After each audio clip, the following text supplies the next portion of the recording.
Boker Tov, good morning. Good morning, everyone. We are going to start our first roundtable for this morning. And before presenting my colleagues, I'd like to invite you, after this, the first roundtable, we are going to have these simultaneous roundtables. One of them is going to be on Latin American experience of archives dealing with the local and national government. So we are invited to join us in that roundtable. And also let us know, so if people that do not speak Spanish are interested in participating, then we are going to speak in English, okay?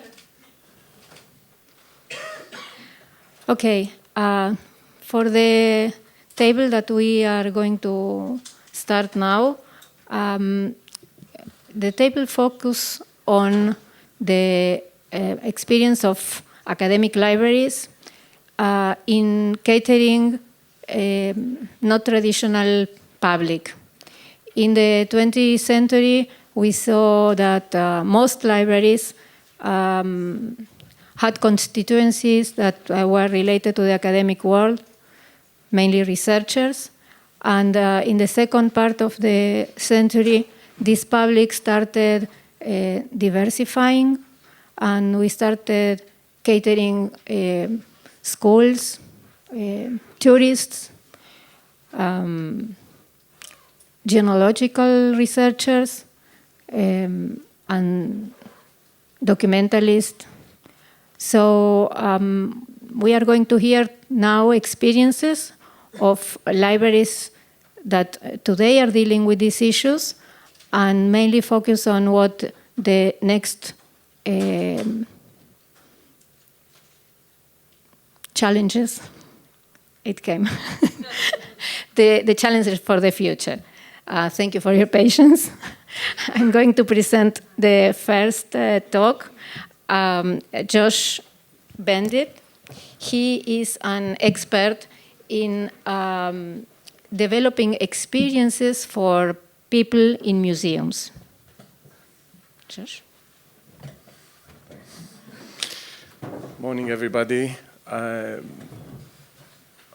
do want to warn that I'm not an experienced presenter, and say expert in experiences is a point of view for the viewer. I'm here to give my opinion or point of view from my experience for the last 20 years of developing experiences in museums, visitor centers, tourist attraction, and so on.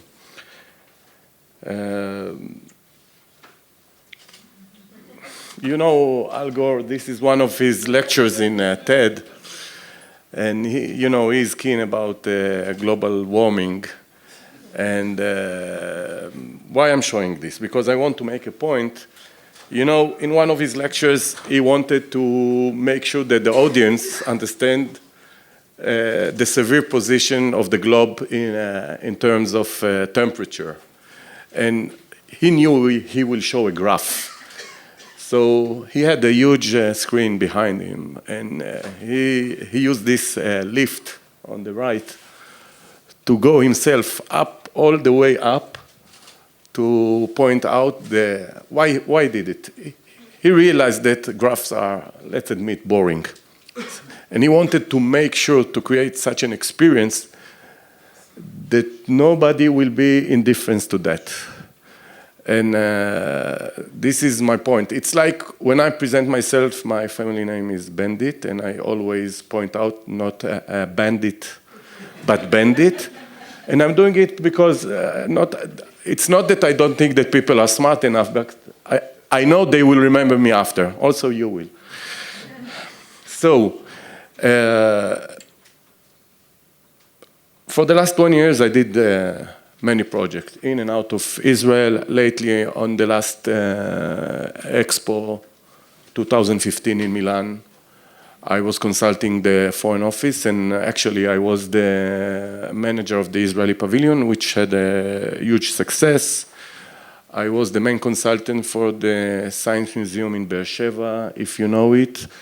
I'm assisting now, these days, the Technion to set up a visitor center. And I do many like this. Some of them are museums, some of them are visitor centers, and so on and so forth. I can go on, but I don't want. I want to go to the points I want to indicate. Integrating experiences. It's a multidisciplinary work because you involve so many disciplines, aspects, more than all the client itself. If someone wants to create a museum, he say, I wish. It's not so obvious because he's not representing himself. He's representing an entity. And this entity have many people that think how this thing should be. They confuse between the what and the how, for example. And then you have to debrief them, meaning to make them realize what is really their vision, their goals, their messages, their values, the topics that they want to present in the museum or in the visitor center. And this is just the beginning, because then you have to make a research to in deep to the different topics and to see what you want to distillate or to purify, because you cannot put all into the museum or the visitor center. And then you bring in the professionals, the scriptwriter, the director, the art director, and so on. And you have to guide them all together to stay focused on the brief that was consolidated and to make sure that you answer the goals and that you realize how to do it so that the average visitor will understand what you wanted to communicate as a message or a value or as a topic. And it's really not easy because a lot of this stuff is an opinion of taste, to say I like it, I don't like it.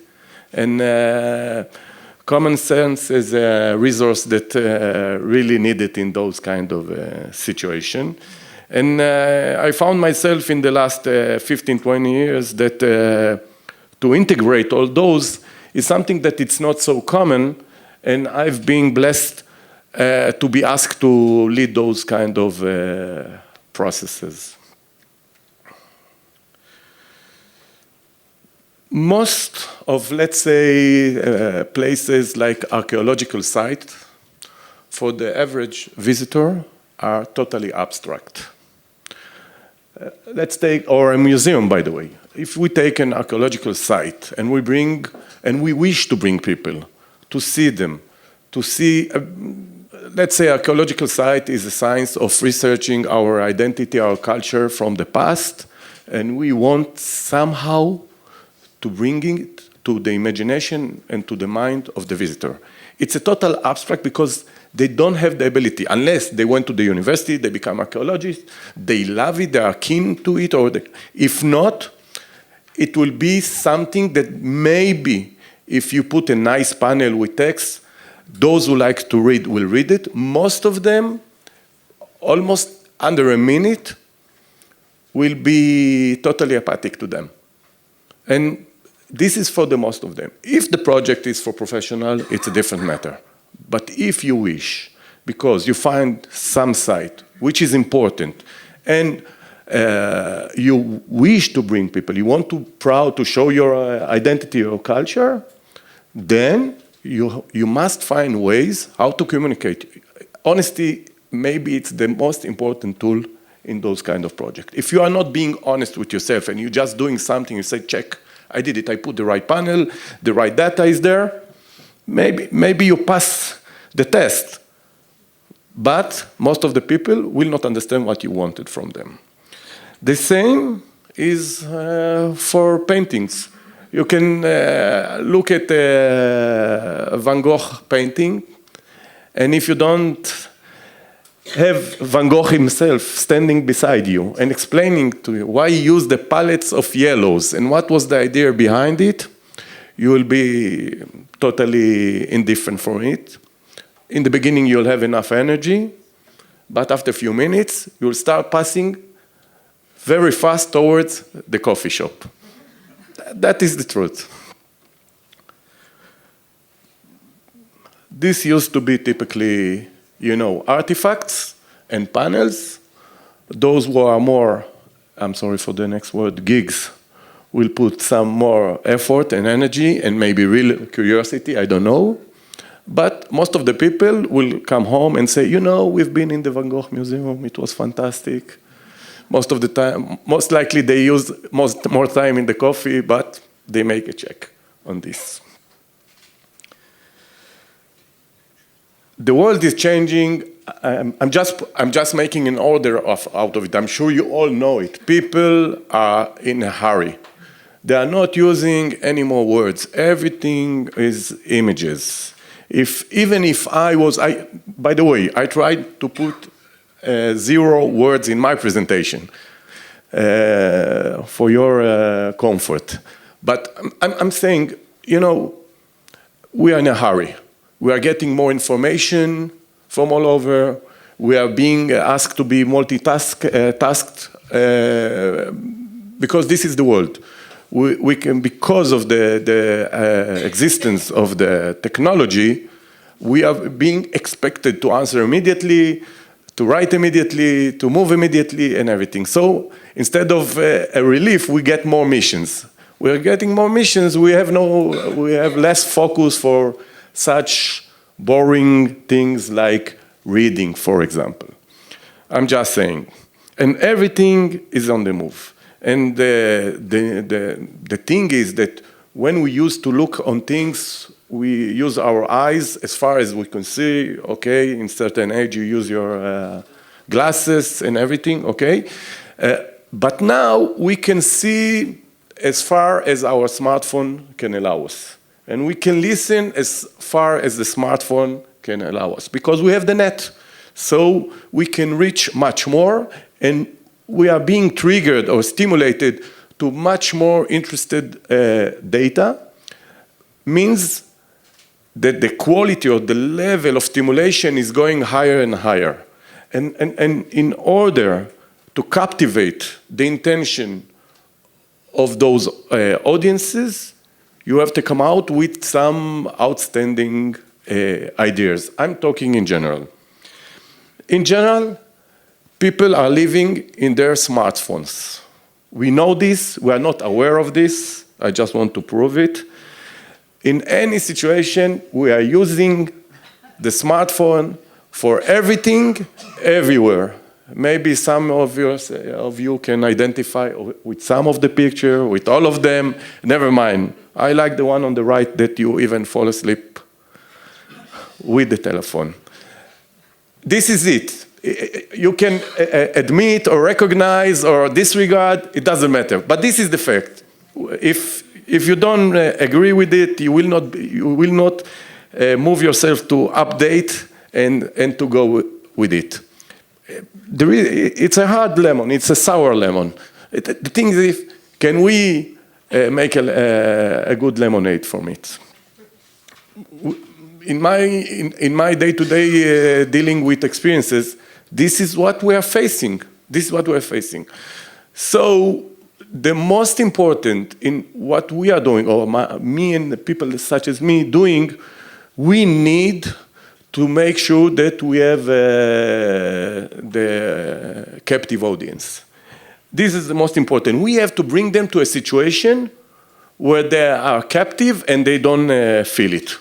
We have to put them in a situation where we make sure that we lock them in, that as much as we can, even if we avoid of getting any cellular signal, making a dark room, not even watching the view outside, then we can make any manipulation that we want. It's important, because if not, you lose them. The world is, technology is everywhere. Every day there is a new one. There is a sometimes statement that I hear, don't use technology because it gets old pretty fast, and don't use it. These words are like when the first car was invented and the Balagule, the guy with the horse, said, no, it's dangerous for the horses and everything. The truth is that a car can get you faster to a doctor and help you. So you can look on technology both sides. I'm stating this out from another angle. I'm saying there is a lot of technologies.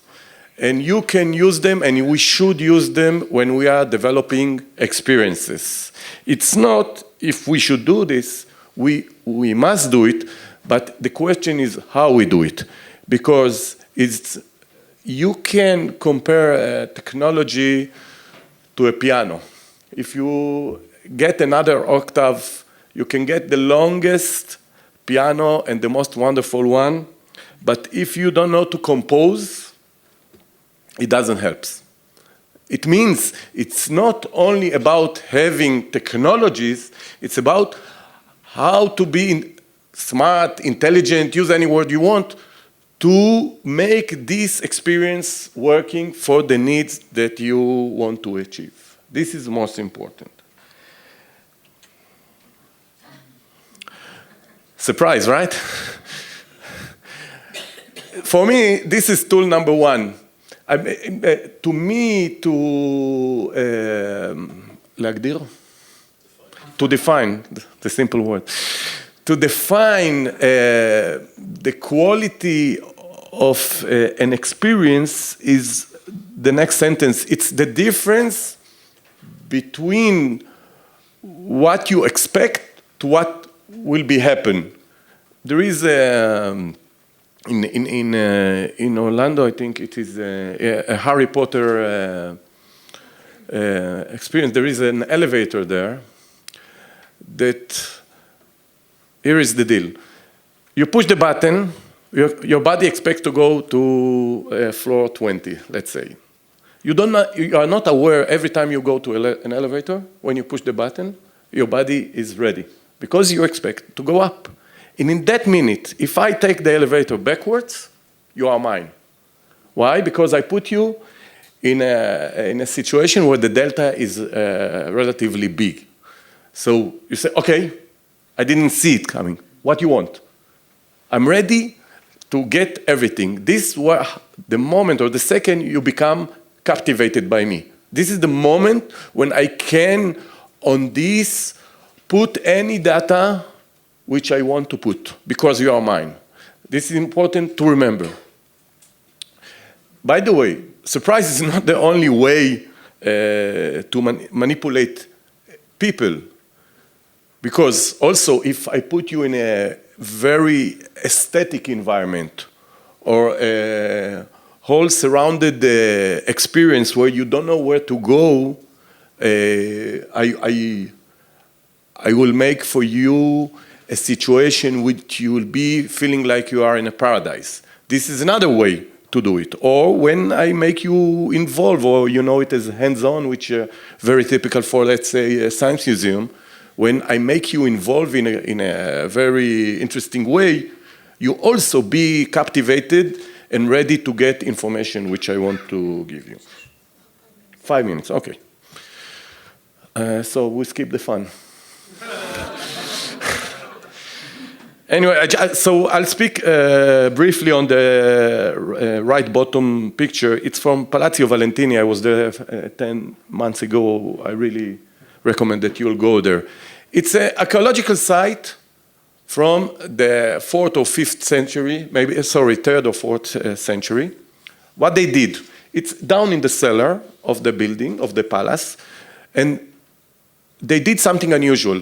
They covered the whole site with a glass floor, as you can see, and instead of what you usually do inside, you put a lot of light, they make it dark. And you walk on this glass, you almost feeling of a fear. Yeah, exactly. And you don't know what is going on, but you are fully attended to the upcoming things.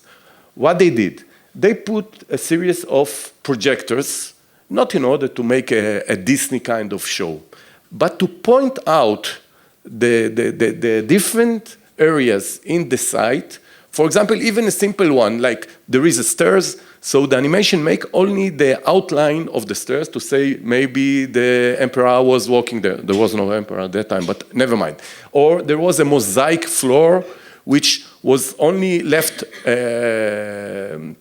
not the whole mosaic was there anyway. So with animation, they completed it.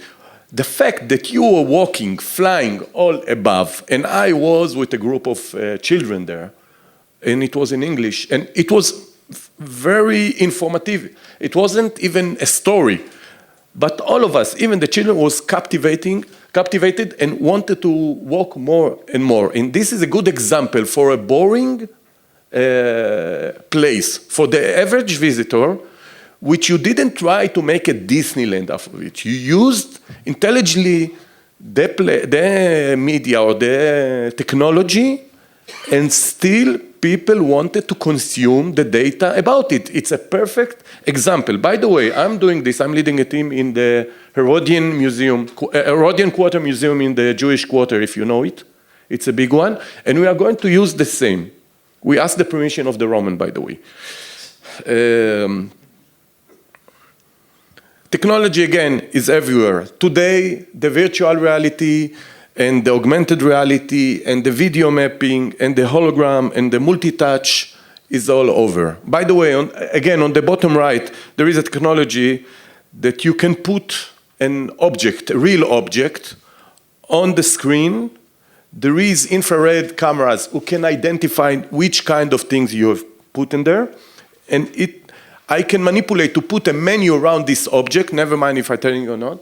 So it allows us to open for many things. For example, if you can a statue that you can have a replica and put in, and you put it on the screen, and then you can give a lot of information, interactive one. If I can send a link to a video about this. I know the time is short. 2 minutes. Okay, so one last example because of the time is the left-right. I'm leading a program for a new museum about the Tanaim, the early stages, yes, in Lod. And the thing is, this is because of them all the Jewish minhagim practices, right? And the average Israeli doesn't know why we are doing in Pesach what we are doing in Rosh Hashanah, and we don't know. Now, how we bring people, especially young generation, and make them curious about it. So, 1 minute. And we were thinking about and analyzing how we make it interesting. So, what was the deal with those Tanaim? The most important thing that a rabbi to his student, they kept the chain of keeping up the information, the Torah, and everything. And the Roman, without having internet, without having Google, they realized that this is why those stubborn Jewish, which the whole empire cannot beat them because of this chain keeping up. So, when we realized this, we decided that the opening session, the pre-show of the visit and the museum, will be entering an old museum with statues of emperor in the Senate, in the Roman Senate. We start there. We are not in Israel. We are not talking about Jewish. We are talking about Roman emperor. And those statues will, after the audience, the visitor will be sitting. The emperors will get alive in a technical talking head, never mind, and they will start to argue because it's an impossible meeting, it's cross-time meeting between different emperors from different eras. But they will be arguing how the hell, we didn't succeed to beat those Jewish. And by this, we are giving.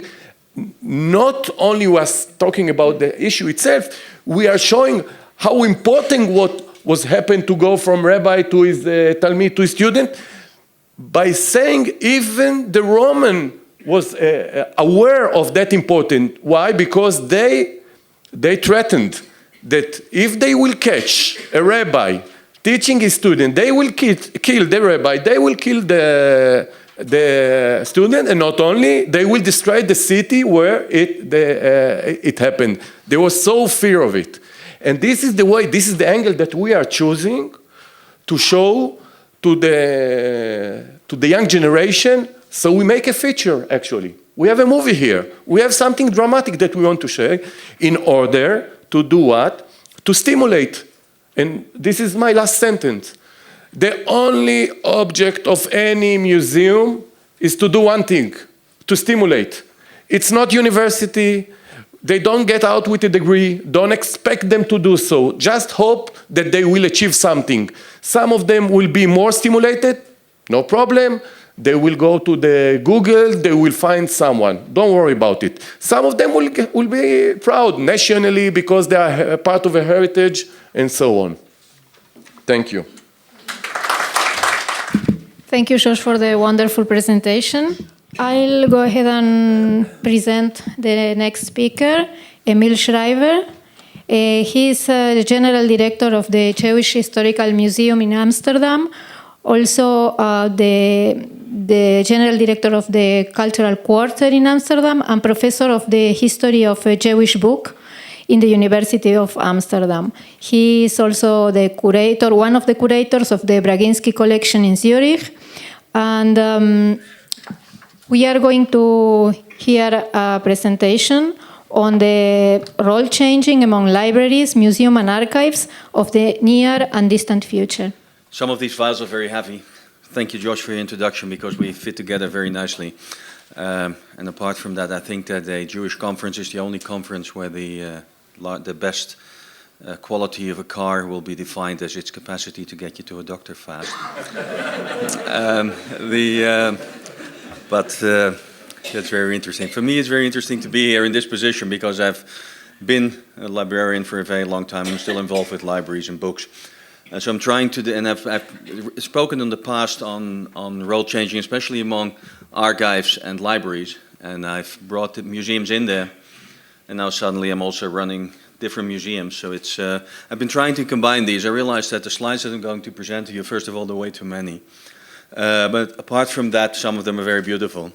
There is some text in there, but I realize that there's a certain lack of balance in what I'm presenting, but I'm presenting you thoughts on I think, what is going on in today's world between archives, libraries, and museums. And the first way to show that to you is this particular item is kept in the private collection, in the Braginski collection. It's a Tikkun HaMohel, copied in Hamburg and decorated by Uri Feiverstekel in 1750. And it's an illustrated manuscript, and as such it is a worthy museum piece. It's shown in many museums. There's not a single museum in the world that does not have at least one circumcision booklet, and this is a beautiful circumcision scene. But it's actually also a worthy library piece because it's a signed manuscript by a well-known scribe who signs his name Al-Yadeh Kotev HaSepim Lechazo, Cambio entre Kodesh, Neuma Katan Uri Feivish, Ben Yitzchak Isaac Schatz, Segal, Letter Tassofer Stambe, Kuf Altona, Hamburg, Wansbeck. And he was in Copenhagen later. So this is also a worthy library piece, but it also contains a circumcision register, and as such is also a worthy archive piece. So this is only one piece where you can actually see what is going on. And there's another example from the Vernadsky Library in Kiev, where there are 121 Pinkasim hold, and there are lots and lots of Jewish libraries that actually contain illustrated Pinkasim, that actually hold illustrated Pinkasim, that are archival sources primarily, but that are also beautiful books and that are also kept in libraries. And some of these are really attractive. I mean, I had the opportunity to see these in Kiev.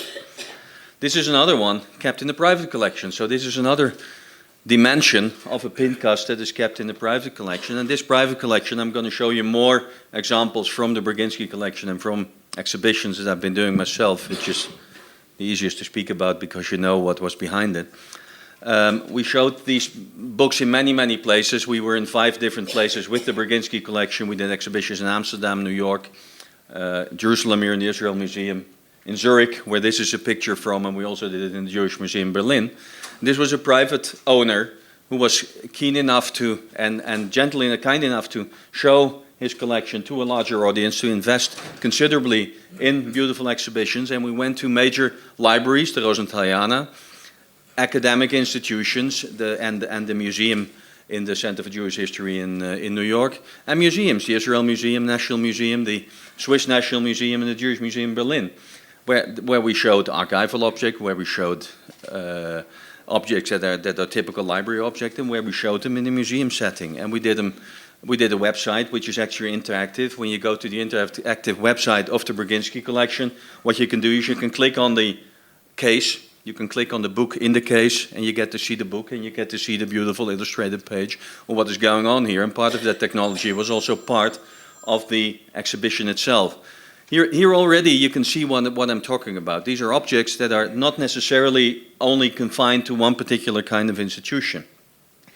And this is true of a lot of things that are going on in our institutions. In libraries, they're usually cataloged at least in part. Digitization of collections is in progress. There's enormous variation in cataloging practice, but there is an international standard. These standards are being used by many libraries. This is totally different in archives. There are many owners of important Jewish archives, Jewish communities and organizations, private owners, local archives, ecclesiastical archives, regional archives, national archives, Jewish archives in the US, in Israel, everywhere. Archives are basically kept everywhere in the world. And the situation of Jewish archives, the situation of Jewish libraries, I like that line, in Western Europe, Israel and the US is often problematic and sometimes disastrous. In Eastern Europe, it's sometimes just problematic and usually disastrous. I think that really is an important point, because the state of preservation, I think the best help for many archives in the Eastern European world is just to give them cases to store the stuff and just to invest in proper handling and proper care of their collection, rather than investing big time in digitization and big time in large cataloging projects that are usually not sustained in the end. So there's only beginnings of substantial digitization, poor state of cataloging, and hardly any organized professional contact, although that is changing with Gesell Europa, with the program that the Rothschild Foundation is taking care of together with the National Library. Then we have different cataloging systems in museums all over the place. I mean, in Europe and the US it's completely different. The larger museums are using different cataloging systems.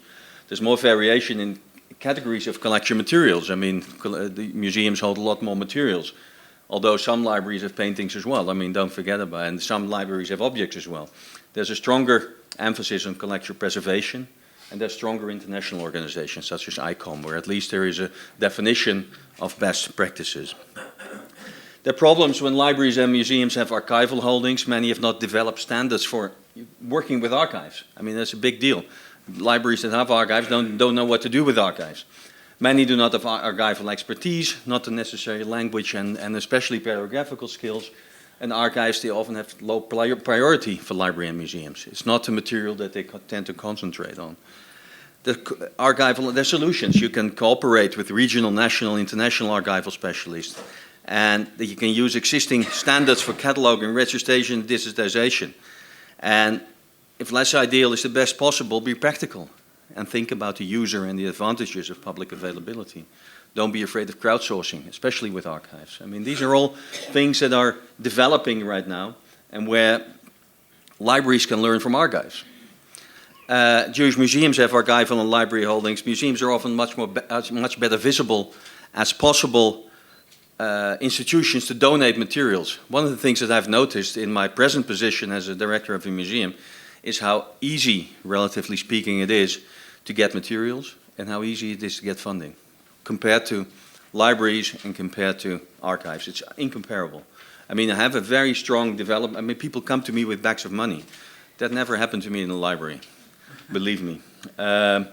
The researchers and lay audience don't necessarily expect these kind of materials. Museums have completely different cataloging practices, made that point already, and archival material doesn't always have a high priority. Jewish communities have museum, archival, and library holdings. Just, our stuff is all over the place. That is a big deal for us. There's a strong sense of responsibility in all kinds of countries for their holdings, but the necessary expertise is completely lacking, and safeguarding the material, I made this point already, is often the most important contribution. And at times there's less responsibility. We were discussing this over dinner last night. I thought I'd put some extra slides in after dinner. This is a manuscript that was owned. This is the so-called Amsterdam Machzor, Machzor Amsterdam, one of the earliest extant medieval Machzorim. copied in Cologne between 1240 and 1260. People usually say 1250. There's no base either for 1240 or 1260. It's somewhere in between. Never believe anyone who can tell you when he knows when an undated manuscript was done exactly.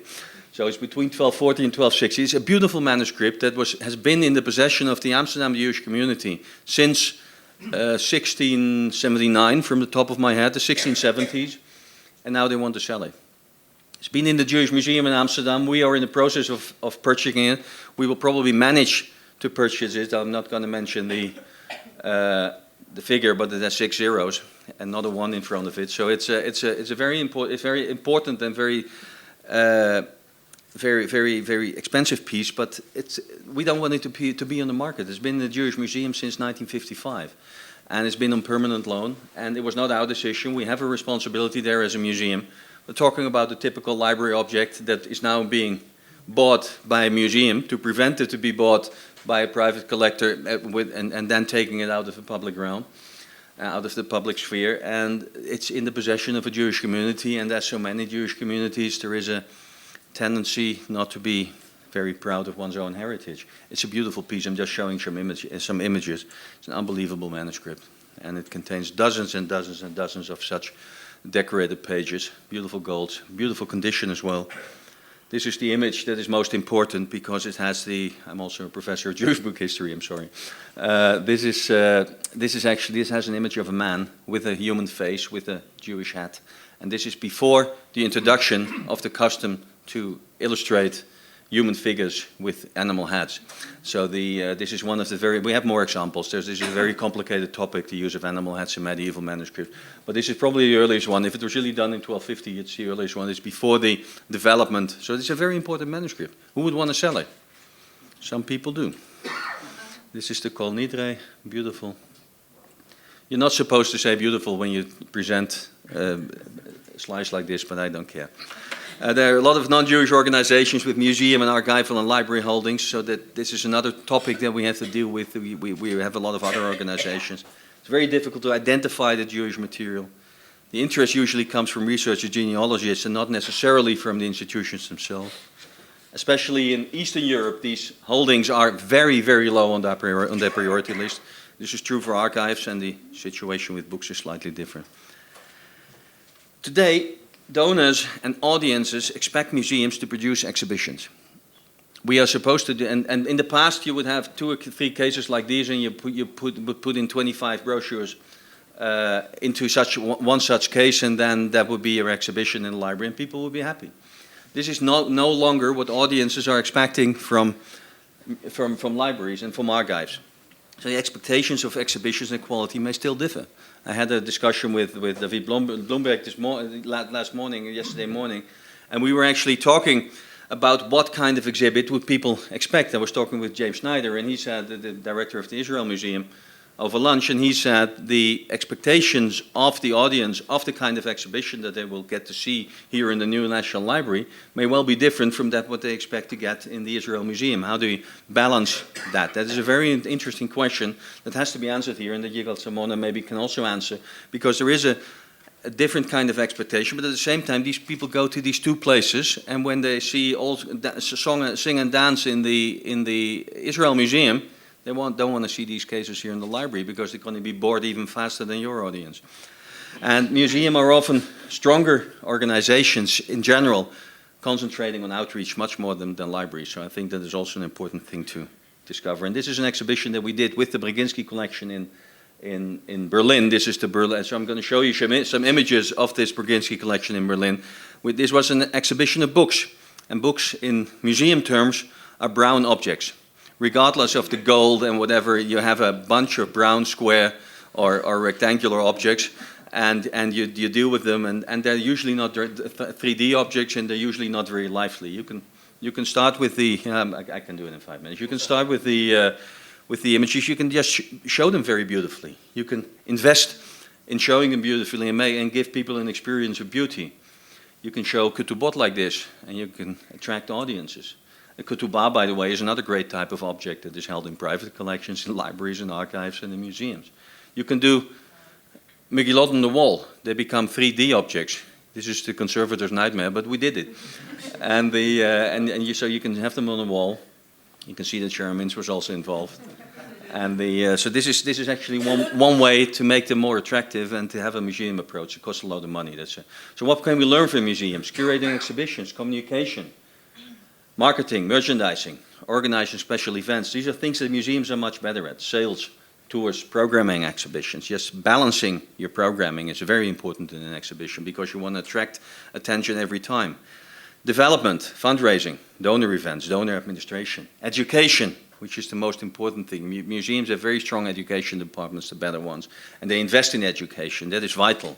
Developing programs, going to schools, children's events, technical and building facilities. You have to have the people in-house to build your exhibition. Exhibition design standards, just involving designers of the highest level, knowing how important it is to invest money in design and to find the money to work with the best designers. Not make do with the people who happen to be around and say this is beautiful, this is aesthetic. Hire professionals and find money to hire professionals, otherwise it will always be mediocre. So it's very important. And there's a limit to that at the same time. Security, collection security while exhibiting material. Visitor security, which is also a big issue in Jewish museums, which is a pity, but this is the world that we live in. And involving volunteers and taking care of audiences. Just making audiences feel welcome. That is a very, very important thing. Training your staff to be working with audiences and to give them a welcome feeling. That is a very important thing. So maybe it is time for a paradigm shift. That the distinction between archives, libraries, and museums is artificial, at least on the level of the objects. It's becoming increasingly important as a result of digitization and as a result of the development in digital humanities I've been seeing here for the last 2 days. Cataloging practices will have to be brought together. Contact between keepers of the collections has to be intensified, and archives and library can learn from museums' outreach efforts. So libraries and archives should try to develop ambitions, but also realistic exhibition goals. We are libraries, we are archives, and we're not museums. So it's very important to keep that balance in mind. And measurement is a Dutch saying, meten is weten. Measurement brings knowledge. You have to know your audience. You have to define for whom you're working. If you have no clue who your audience is, are your audience your readers? Are your audience your typical archive users? Then you're going to do a different exhibition than when you really want to reach out to school classes, to the general public.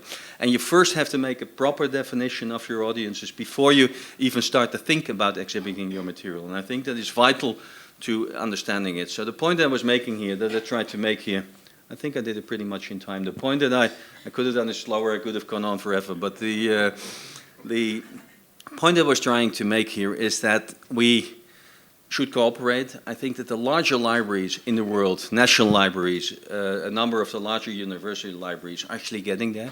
They're getting there and they're trying to work together. I think that cooperation of private collections like the Brzezinski, of libraries, like smaller libraries, actually cooperate with professional museums rather than do something mediocre, something mediocre in their own institution is vital, I think, to bringing these things to our audiences, because everything is available on the web. All the presentations are there.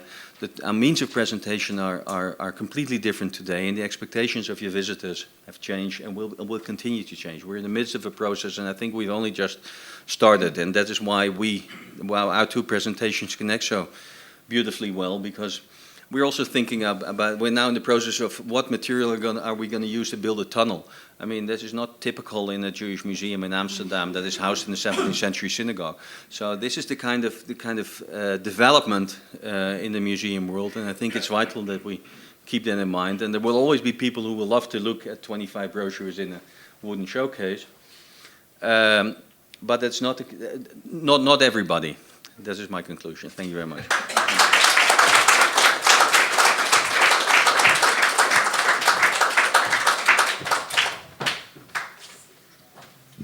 Well, our next presenter is Yigal Zalmona. He is advisor to the National Library of Israel on matters of exhibition and art. He's a lecturer in the Hebrew University and head of the curatorial studies of the postgraduate program in policy and theory of the arts at Bezalel Arts Design Academy. He will present on exhibitions and the future National Library of Israel.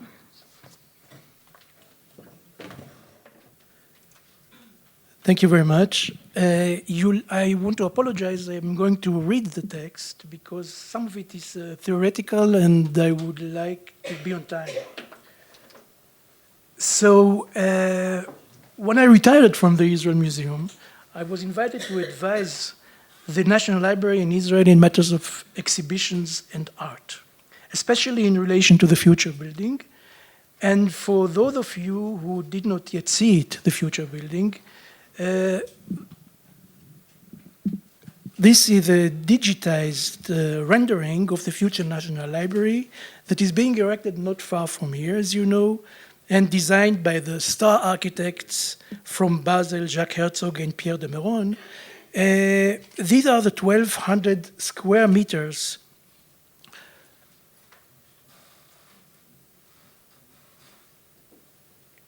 here and here, in which will be shown a permanent collection, a permanent exhibition of the collection, and temporary shows. And just in order for you to have a glimpse on what is going to happen.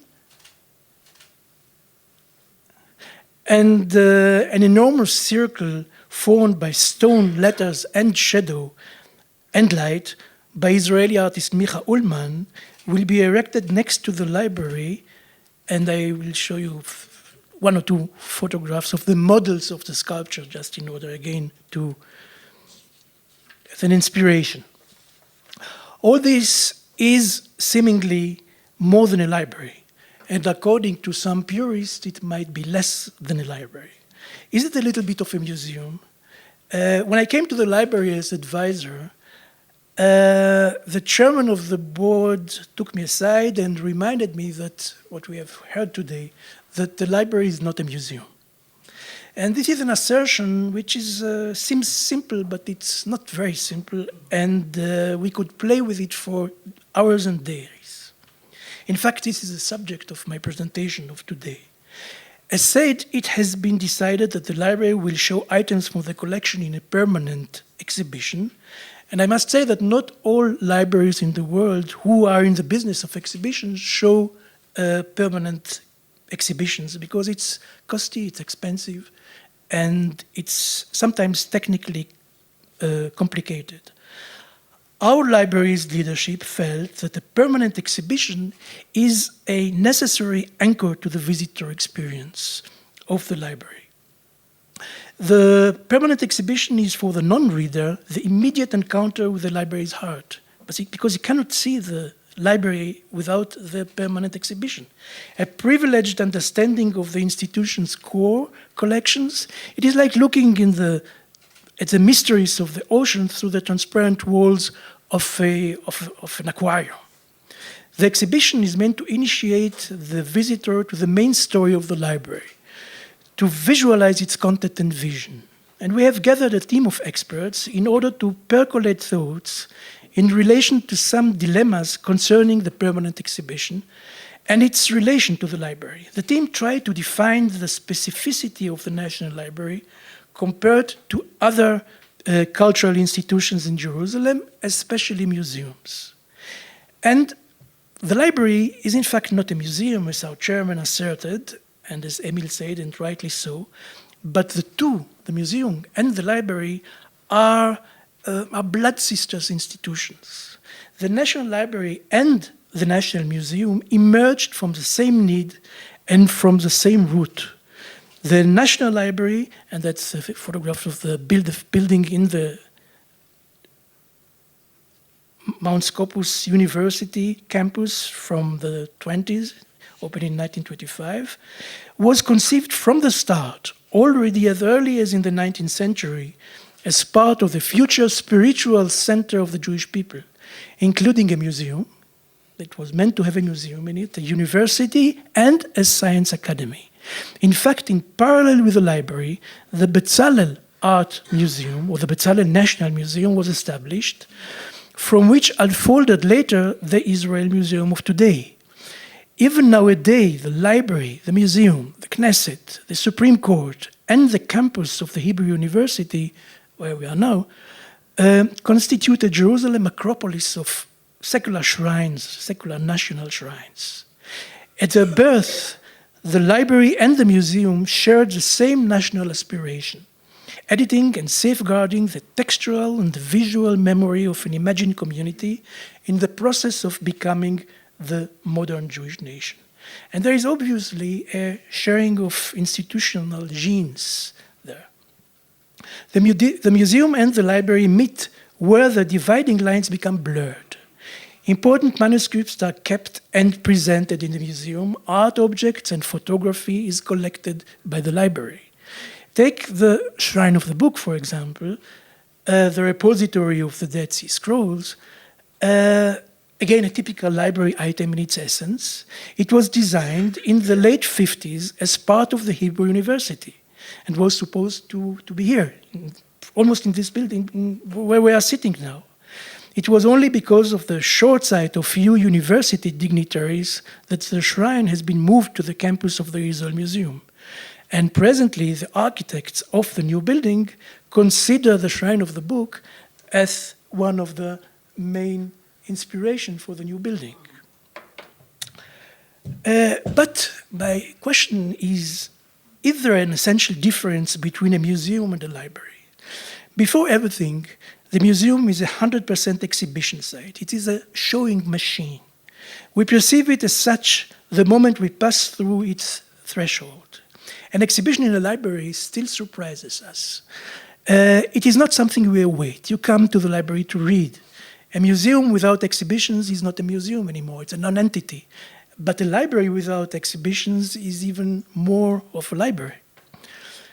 Another major difference between museums and libraries has to do with the fact that both institutions are collection-based, but their collecting philosophies are deeply different.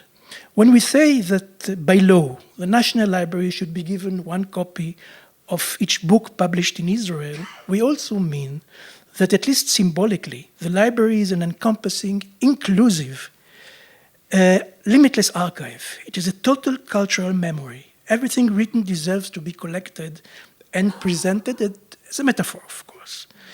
The perfect map that is as big as the kingdom which it depicts, described by Jorge Luis Borges, could be an adequate metaphor. The museum, on the contrary, is all about exclusiveness. Its essence is defined by the selection of what deserves to be canonized and what should be excluded from its holy of holy. The museum pumps its charisma from its canonizing authority. Thus, the experience of the library's collection is that of freedom. It is the experience of a free reader vis-à-vis a book that he selects and chooses for himself by free will. In the museum, each object is presented as a link in a curatorial chain. The museum curators decide for you what you are going to see and how you are going to be seeing it. It is an authoritarian experience. And that is why one of the dilemmas in the relation to the permanent exhibition have been whether it should be a highlight-oriented, an idea that might contradict the library free spirit, or that it should follow a more democratic librarian instinct. After long deliberations in the steering team regarding the leading conceptual umbrella of the permanent exhibition, the team recommended that the conceptual framework for the exhibition should just be the text. Sounds simple, but it's not very simple. The team believed that the superiority of the text over other forms of expression is one of the Jewish people's most important cultural concepts. The Jew will place in the book. Through the book, he questions himself. In the book, he finds his freedom, wrote the author Edmond Jabès, and many others dwelled on this issue too, as I think that most of you know the book by Amos Oz and his daughter. The National Library is the ultimate treasure of texts, a spiritual bank of Israel. This holds even truer in light of the wide dispersions of Jewish texts throughout Jewish communities worldwide and the loss of a great number of them. Islam is a distinctively book culture. And likewise, Christianity has always held the Holy Scripture in the highest regard. The chosen theme will thus enable the permanent exhibition to highlight cultural and spiritual meeting points and to serve as a backdrop to the display of Muslim and Christian literary masterpieces. One question we pondered on in that regard was that one. To which extent should a library that is considered the library of the Jewish people, but has extensive collections of Islamic and Christian material, be centered on its Jewish agenda? Or is this a too ethnocentric approach? And we should rather emphasize the universal aspect of the collection and show how well it reflects the cultural crisscross so essential at this part of the world. An emblematic motto of the library is non-official, and I insist, non-official vision is that one. Visitors to Jerusalem will be taken to Yad Vashem, the memorial to the victims of the Holocaust, to understand what the world has done to the Jews, and then be brought to the National Library to see what the Jews have brought to the world. How could we, through a permanent collection core exhibition, cope with that message and universalize it? The focus on text means that the determining factor is not the aesthetic, visual, or sensual side of the displayed items, but rather the content. This will differentiate the library exhibition from museum exhibitions that display material culture. The museum is indeed the kingdom of the eye. The museological object offers itself to the gaze. It hosts the eye. You enter the museum assured that you are going to hunt for something to see. Thus, the experience of the museological object is physical, sensual, tactile, and erotic even. An exhibition is always the presentation of things. However, in a library, these things are texts. The text happens in the mind, and the object exists in the real world. In other words, the challenge of a collection exhibition in a library is to present objects that are not just the material mere containers of texts, but the text itself as a monument, and how to do it. And just to complicate things even more, let's talk about the dilemma of authenticity. The authenticity of the object in a museum exhibition is a venerated value. People come to the museum because they look for authenticity, for singularity in the old sense, for rareness, especially nowadays when examples of authenticity are very rare, as you know, as we heard in the first lecture. You might maybe find it only in nature and in museums. Could it be that authenticity is less a priority when it comes to libraries? When dealing with books and digitized documents? After all, in the age of mechanical reproduction, a good story can be told with facsimiles and digital objects. On the other hand, the physicality of some of the displays of the library, the quasi-fetishistic and authentic realness, is nevertheless essential. Eri De Luca wrote, it's a wonderful phrase, bread rises, copying the shape of the baker's palm, bringing it to your mouth is like shaking his hand. I would argue in that line that almost touching Isaac Newton's handwritten notes in our library, is it not like being able to sense his breath? And taking into account all these contradictions and complications and complexities, a library is before everything else a reading space. Its medium is language, read or written. The difference between reading and looking is essential. The symbolic exhibition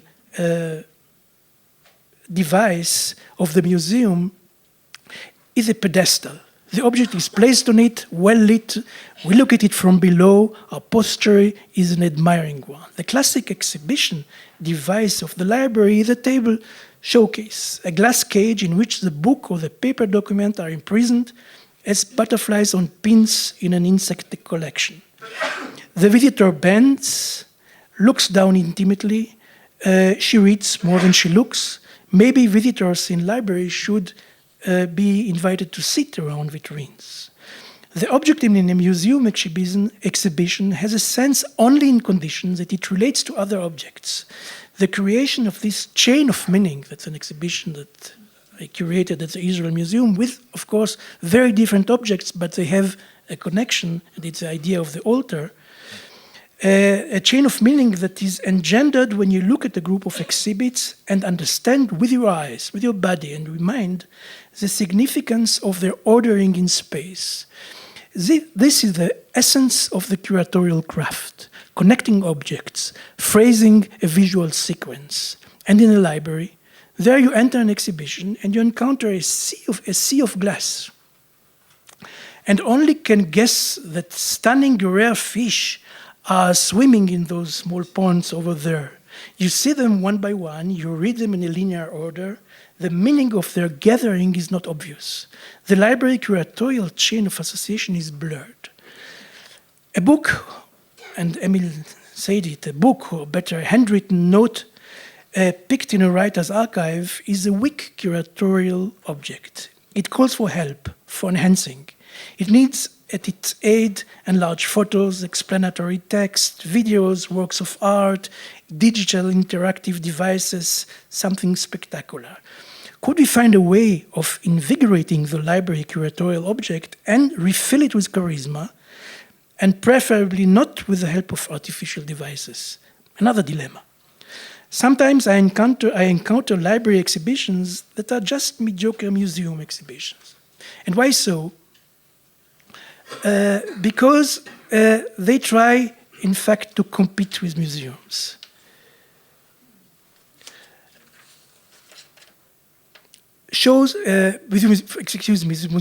Museum shows and get away with only showing beautiful and tempting items, and it's not enough. It's not enough for a library. Maybe the problem is not with the curatorial object, but with the curatorial attitude and approach. These kinds of dilemmas will amass on our table. And now that we are on the verge of beginning to conceptualize the library's permanent collection exhibition, will we find the key to a brilliant, fresh, and different way to deal with texts? Will we find a way to renew the definition of the curatorial object of a library show? Will we find the Holy Grail? One thing is certain. We do not want to settle for just a highlights show. It is too simple. It risks being a potlatch, a nouveau-riche pearl necklace. It might become just another story about power, hubris, and vanity. Thank you.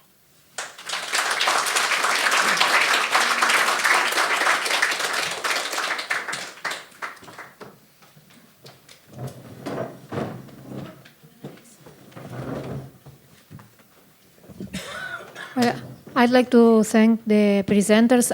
Please come back to the stage. So we are going to start the round of questions.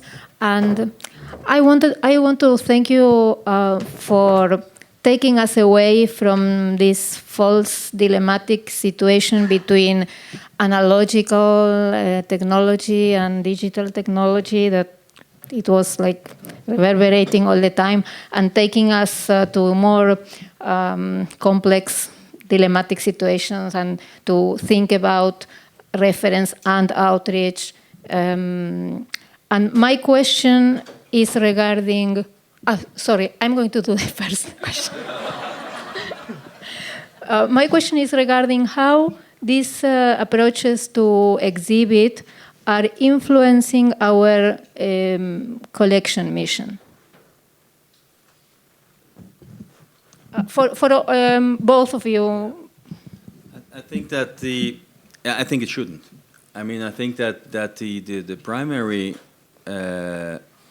goal of a library and the archive is still in the collection. I mean, you are, as you rightly pointed out, we are there to collect knowledge and culture. And we are there to be inclusive rather than, I don't agree entirely with you about the exclusivity of the museum mission, because there are many museums that actually document history rather than, and collect for the sake of documenting history rather than showing history. So I don't fully agree with the proposition that you made. But no, I think that for libraries and archives, the primary task is still to collect. But I think this is just an additional task, and the question is to what extent do you take that task seriously, and to what extent, and it's being taken very seriously by many institutions, and how you're dealing with that. Be realistic on the one hand, but do realize that you act. I think that is vital. It's a point that I made between the lines, and then I will want to make explicit here as well. You, as a library doing exhibitions, you act at a similar stage as museums. So you're going to be viewed upon by your visitors. They're going to expect a museum experience. Mm-hmm. I mean, and I think that in the library, you can actually reach a lot of this.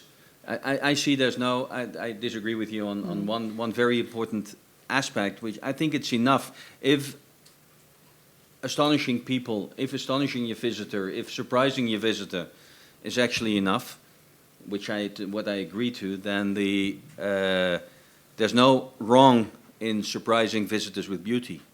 I mean, if the final experience or the one experience that someone who visited a book exhibition has is, I didn't know that something so beautiful existed, it's enough. And you can still tell about the importance of the Rambam, and you can still tell about the importance of the Aleppo Codex, and you can still tell about the fascination for the original. But if the final experience is, wow, that was beautiful, and 5 years ago you said, I saw this beautiful book exhibition, no clue what I saw, but books are not half as boring as I thought, then you were successful, I think. Yigal? The same, what do you think about that question? Because it's especially for some, it's the opposite in many archives where this experience of the beautiful is not really present in the major corpus of the collections. Okay, so let me redefine it then, because there's also one element in museums, which is the experiential element. In German, in Switzerland, exhibition designers called a scenograph. And scenograph is a scenographer, someone who actually makes scenes and develops a theater-like setting and experience. And you can do that with archival objects as well. You can so of course you have to concentrate on the content in an archive. Of course you will have to concentrate on the content in many library exhibitions. But still, with design, with an experiential element, you can still give an experience that is different from the experience of the old wooden showcase that I talked about. And it is also about the integration of digitization. When you look at the quality of that we have now in reproduction, I mean, if you look at an old document and you can actually, by magnifying, for example, documents, magnification, elements of magnification in digital tools, you can actually make a boring object, which happens to be a very important object, also a fascinating object. So it's really all about a new way of thinking. Right.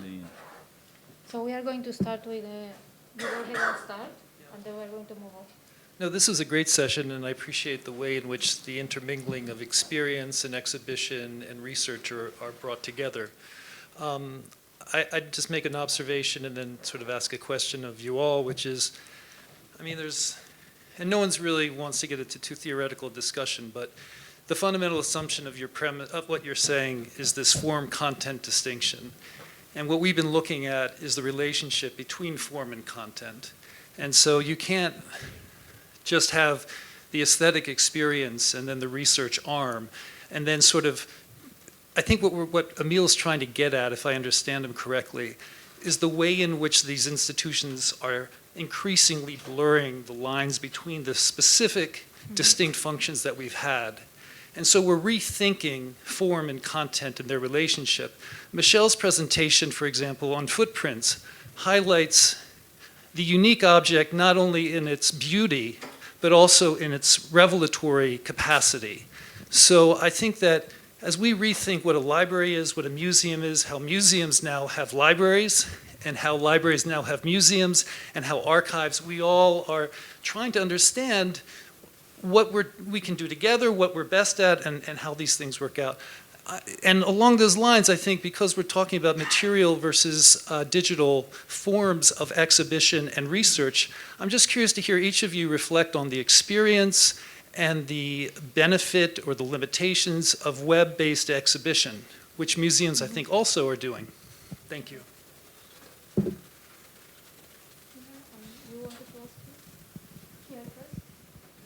You want to give them a chance to answer? Sorry, I thought it was a reflection. No, it was a reflection asking for a response, so Okay. I'll wait till Okay. know I'm not the only one talking. I'm always the only one talking. I just wanted to say that I didn't speak of a real difference or a real gap between form and content. The contrary, I think that myself, I'm coming from two disciplines. I am an art historian, and I was all my adult life an art historian and a researcher, and at the same time a curator. And I think that the job of combining the curatorship and being historian is exactly the topic that is important for me, and I think for an exhibition too, meaning that it's the difference between the theoretical and the formal, or between beauty and the thinking about an object in a scientific way, if you want, is not the dilemma I was pointing on. At the contrary, what should be important, what should be crucial, is the possibility to combine these two and to merge them. And I said that I brought to the table dilemmas and I didn't bring answers. But that's exactly the challenge that is in front of us, to combine these two and no, not insist on the gap. And let me respond a little bit more detail to the actual question in the end that you had about web-based exhibitions. I think this is actually the answer to that is actually the last point that I made, which is the definition of your audiences. I know that you've done a lot of web-based exhibitions in Philly. I think that they are an example for many of us, and it's actually, I think, a very wise choice for reaching out to the audiences that you expect are your audiences, which are digital consumers. So if you have a group of digital consumers in your library, and you have ways, because you have digitized collections, digital collection, you have a lot of digital collections, you invent big time in your digital collections. The deliberate choice to invest in digital exhibitions rather than just in physical exhibitions may be a very good choice for an academic institution reaching out for educational purposes primarily to an audience that one expects not to be there in Philadelphia. So it is one of the options that you have in front of you when you are trying to make a decision on who's your audience. So I think it's actually a very well-informed decision. So Steve Jacobs from RIT. So there's, to my mind, and from my background, there's a missing piece here. And that missing piece is the university, and especially the technical university. When I joined my faculty in 1995, and there was this new weird World Wide Web thing with graphics and all this stuff, and we knew that there were these website things that we wanted to make. Another colleague, Gordon Goodman, and I spent 7 years turning our classes over to the Arts and Cultural Council of Rochester, and we built the first websites for the George Eastman House and the Strong Museum and the Rochester Museum and Science Center and Children's Theater for the Arts and all these places, because we knew that we had people with technical skills and horrendous aesthetic skills with no content, and that museums and cultural institutions had the content, and so we partnered with them. That's no longer unique. Now I'm a game professor, and games like to do these things as well. But that's also no longer unique. There's a higher education game association with 400 universities that do games, which are experience design. So I encourage all of you really to start building relationships with your higher level, and granted there are levels and levels of technical institutions, but you have Technion, I'm sure you have other strong culturally and technically oriented universities here that you can partner with to experiment, to learn from each other, to build things.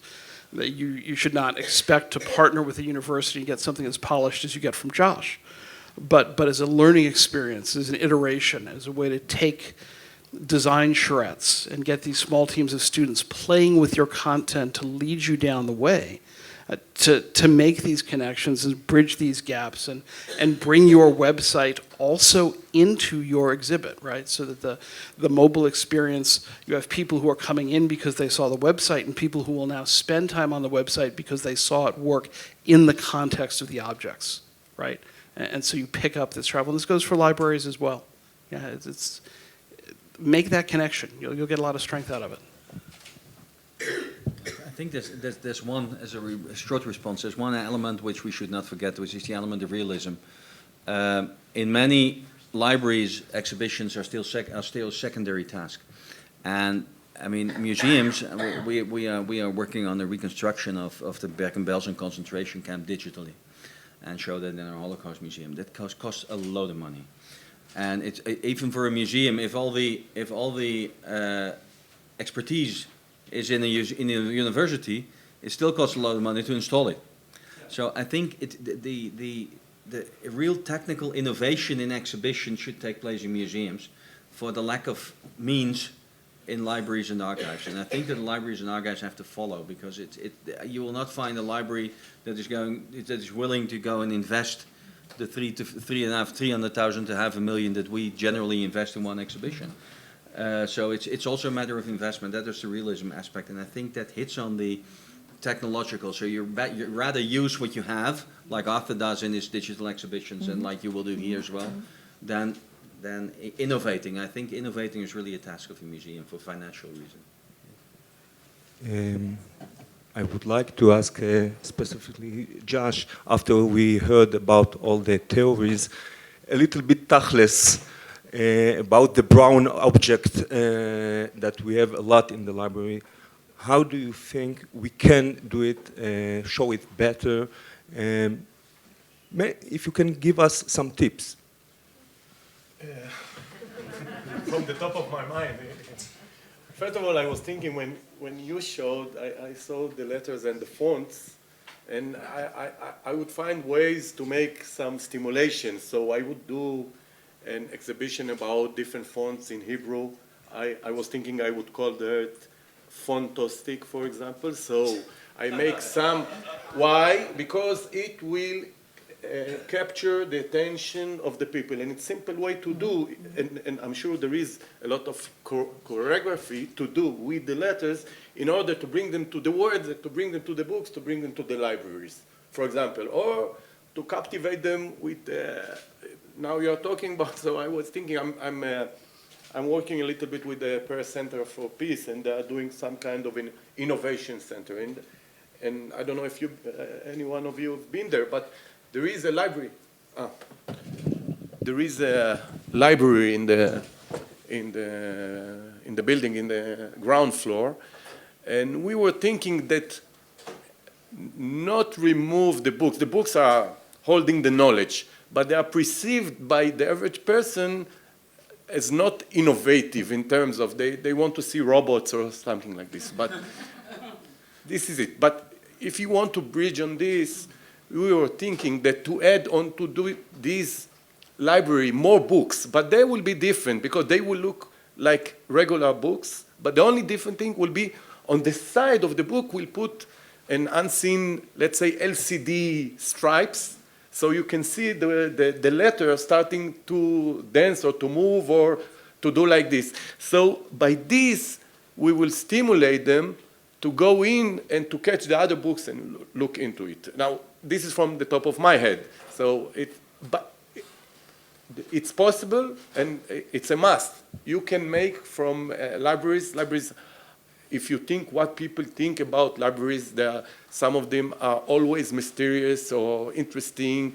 Mm-hmm.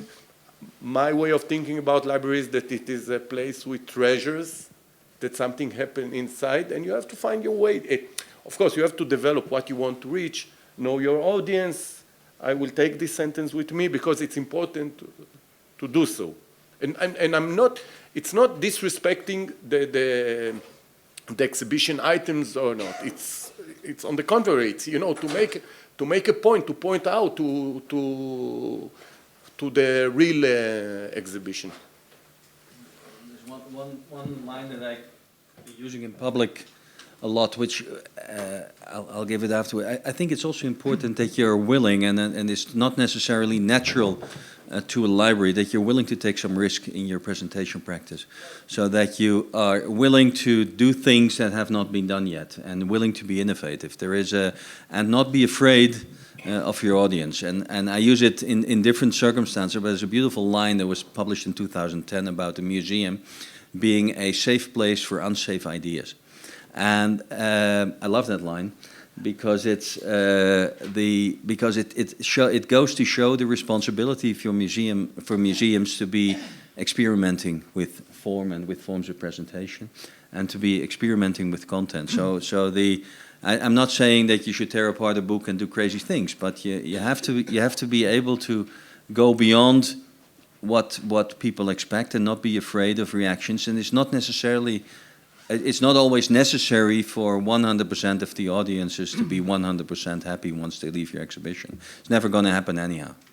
So that's another thing. And I would like to add in that respect that we didn't mention one thing more related to the library, and that is that it is a place of creation. I mean, we have so many archives of writers, and the idea of creation is there.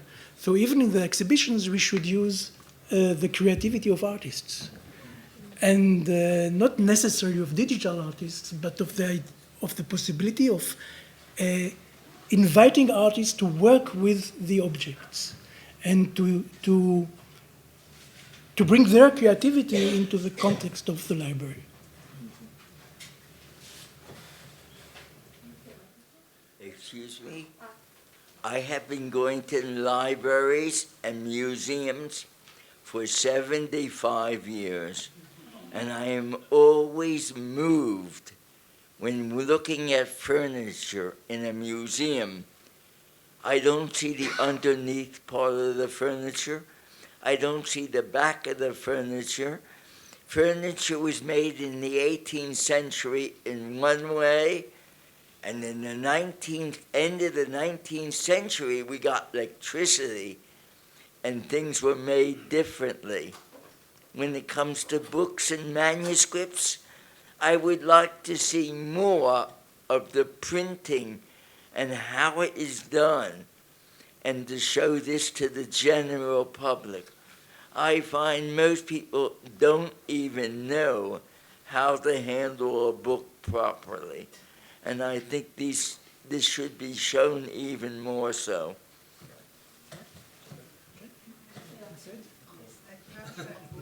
Hi. Sorry. No. Or as a reflection, one question or a reflection. What do you mean if the three institutions, they are develop their roles and show physical, visual, graphic, digital experience to be more attractive and attract and captive their users? They are the three sides of memory: to research and to preserve the traditions, the past, the future, for all the people that they like to see this. If this, yes, I asked this is my foreign from mean, but I ask you if what is our mean about them. Eva, ¿cuál es la pregunta? Decímela en castellano. De las tres instituciones cumplen roles muy parecidos, similar. Sí. Tanto en la presentación, la formación en el curso, si ellos piensan que son instituciones compatibles entre sí. If the three of them, if the archive, the library, and the exhibition being in the same place and working as a unit is all right. If that's This is compatible. I think that one of the effects of, or one of the realities is not, we're not talking about the effects, we're talking about reality. The reality of the world that we live in is that we communicate through different media all the time, and we communicate on different levels all the time. And what I was trying to pinpoint is the fact that it simply means that the isolation of the three institutions, they have similar roles. And the changing of the roles is going on all the time. And I think that the bigger institutions, national libraries, and bigger university libraries actually take on these 3 roles. I was showing that it's, even on object level, it's already problematic. This is just a reality of how we communicate. If I go online and I look for any kind of information, I may end up in a museum, I may end up in a library, I may end up in an archive, or may end up at the private website of an idiot. And this is which also happens. I mean, and this is the world that we live in. So we cannot ignore that this is how we deal with information. So it's really about changes in the information society that we're talking about, and that is why these role changes are necessary. And it's no problem. I mean, what is wrong in cooperating between these institutions is actually all to the benefit of the public. And we all have to serve. We all have to serve the public. I completely agree. And the very clear division between categories is not interesting anymore. And the possibility to create a dialogue and to enrich the context by combining efforts and thoughts and minds is excellent. I mean, it's only an advantage. Thank you so much. We have.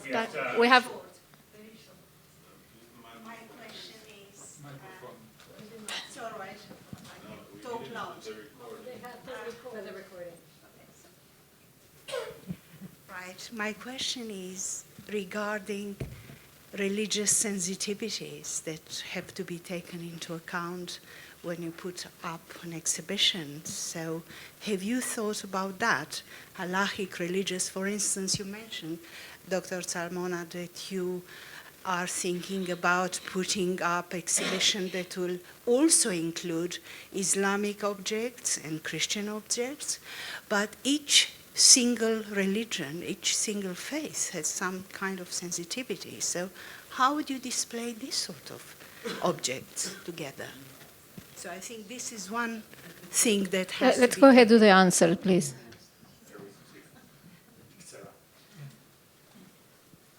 I think that this is our life. I mean, for years, since I was 20 years old, I think, and began to work in a museum, these kind of questions were the bread and butter of what we have done.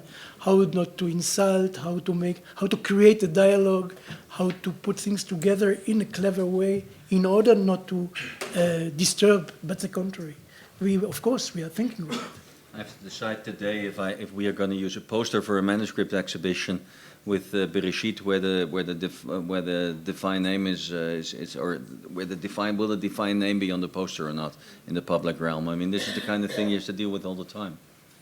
Curious to know opinions. Thank you.